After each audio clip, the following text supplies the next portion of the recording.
Tonight, another batch of Kiddie hopefuls will step on the Idol Kids Philippines mid-round stage. Isa-isa silang magpe-perform at sa dulo, 3 lamang ang papasok sa next round ng kompetisyon. Muli, isa rito ang makakakuha ng highest average score from the studio audience. At ang 2 namang Kiddie hopefuls na pipiliin ng Idol judges. Siguradong mahihirapan sila sa pagdedesisyon dahil bago sumalang sa pasabog na kantahan, harap muna ang Kiddie hopeful sa isang mentoring session together with Coach Anna. Maging confident lang kayo.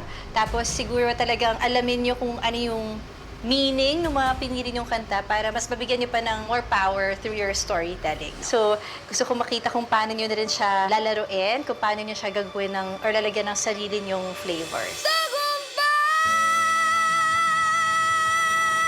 Ino-overthink mo minsan kung ano bang gagamitin ko dito. Magpa-falsetto ba ako? Mag-head to? Sa umpisa kasi, medyo naging shaky. Yung placement mo, na medyo mas birit talaga. Kailangan mong mas i-support din yung mga mas softer tones natin with your breath. Okay?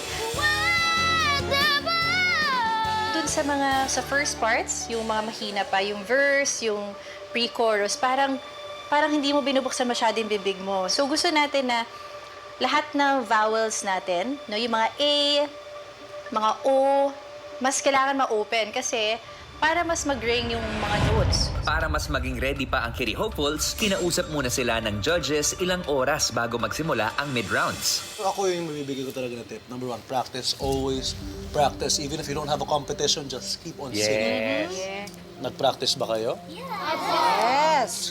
Nakatulog ba kayo? Kasi importante yun sa boses, yung makatulog ng maayos. Mga bata pa kayo, kailangan nyo 12 hours talaga. So when you sing later, number 1 is you sing from here. Sing from the jacket.